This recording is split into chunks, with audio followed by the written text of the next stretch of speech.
Dahil luto na, maglalagay tayo ng coriander leaves. Ito.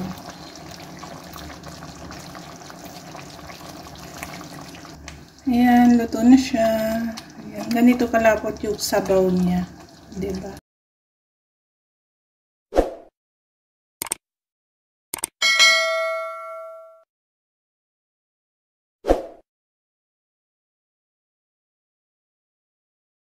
Eto, magluluto tayo ngayon ng chicken masala. Ayan.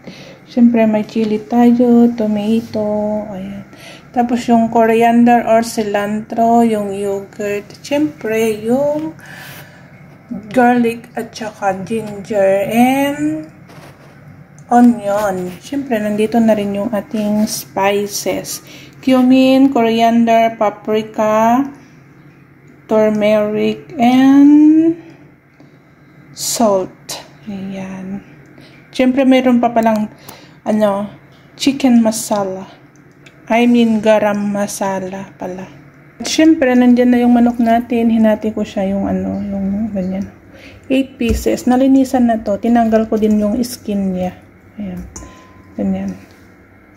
3 potato po yan, pero medium size. Ganyan lang yung hiwa niya. O, diba? Ayan, magpapainit na tayo ng mantika. Ayan, lalagay tayo ng sibuyas. Isa natin siya hanggang mag-brown ng konti. Ayan, pag nag-brown na po ng konti, tatanggalin na po natin dito sa kawali. Pwede rin natin siyang igisa din dito. Ayan. Yung garlic at saka luya. Bawang at saka luya. Ihalo na din natin yung 2 cardamom at saka yung isang chili para may konting anghang. So, maglagay na tayo ng kamatis.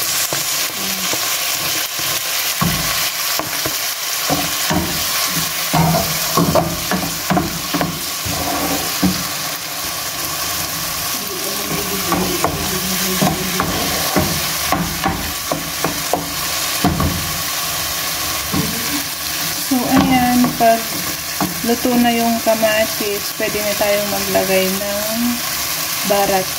Ito na yung mga barat, yung mga turmeric at saka coriander, paprika, salt, at saka cumin, and garam masala.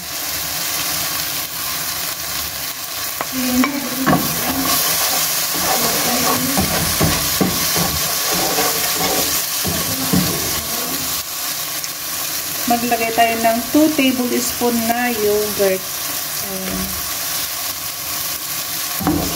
Ano lang natin. Pwede natin siya ilagay sa food processor. Ayan. So, ito yung gagamitin kong pang food processor.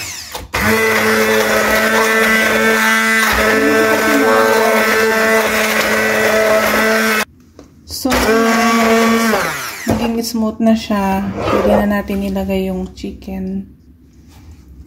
So, pag naging smooth na siya, lalagay na natin yung manok. Ayan. Para maluto.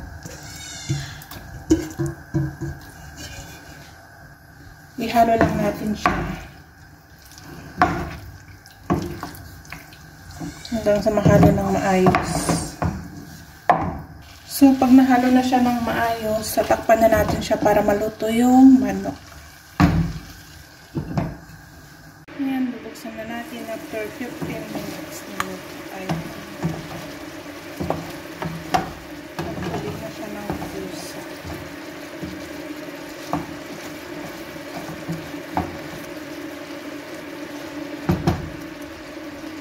So, ilalagay natin yung patatas.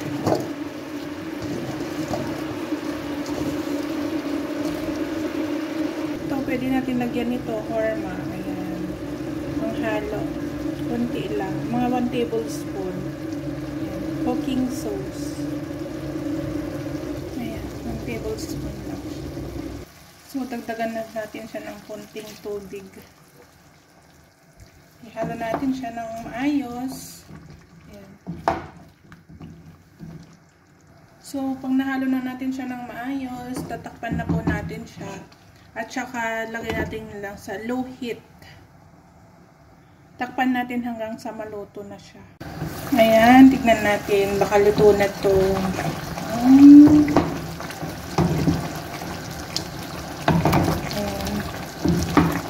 Basta mahina lang yung apoy niya. Sarap naman ito. This is called chicken masala.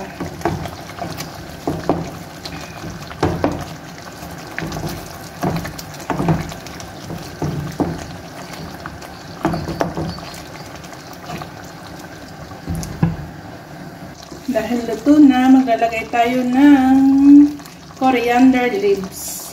Ito.